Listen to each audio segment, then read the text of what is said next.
Ka jingpin kesan jongka National People Party halo ka jingte ya ka office trekam jongka ka badon na oklan na kaliang nongwat RTI menta kasngi ula that madan halo ka jingbom don ka jingbit ka balayo na ka office jong deputy commissioner ka East Castle district habai kremat kilar pthai kubor ba dispar singrani ulai thu ba ka lease agreement ka lakren shai bahaswa bante ya kinu hapo ki lease area haki jaka bahap apo ki European ward revenue land dei ban yo shwa ya ka jingbit na ka DC office te nongkong ya ne ngawan ban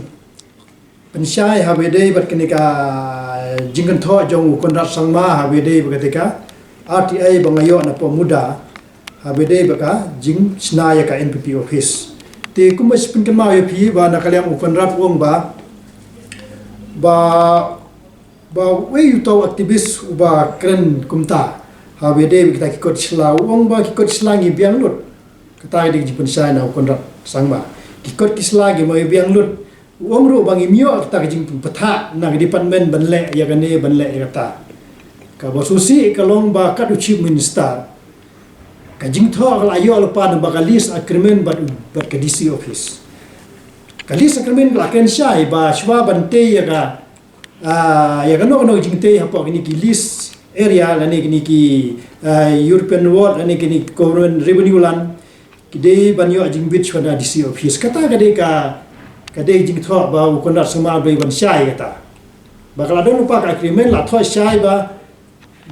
kini kinong sim ya ka jaka kimla ban snai kano jing te klem ga jing bit na po this office dre ka balong kalong ba kondat suma pa de wong ba ngimyo jing betha ke kata jing betha ka pa ba kondat suma ro tip ya ka meaning of DPR detailed project report naman nga ngayo leng ba ka RTI ngayo leng ba ka DPR ka ken shai ba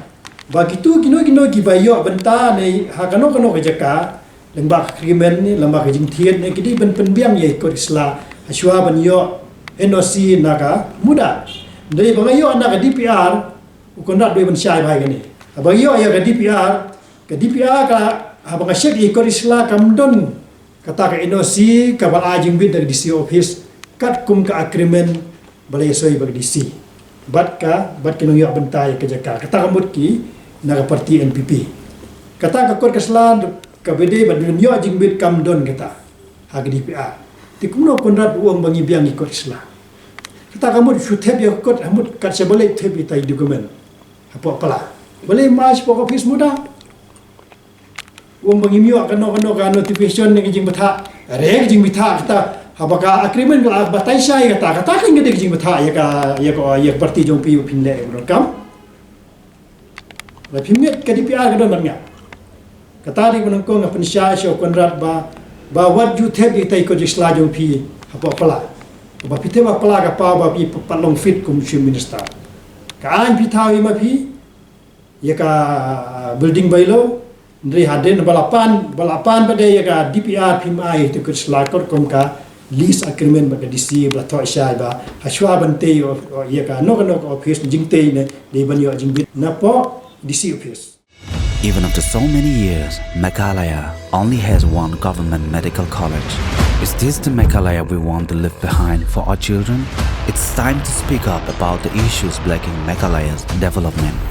Share your suggestions with Modi ji and become a part of Meghalaya's developmental journey. Give a missed call at 8360006060. Together, this 27th February, let's empower Meghalaya. Congress's commitment to Meghalaya, a drug-free Meghalaya, strict action against drug peddling, an opening of 50 new de-addiction centers statewide. Five commitments na kasing Congress na kabinta ka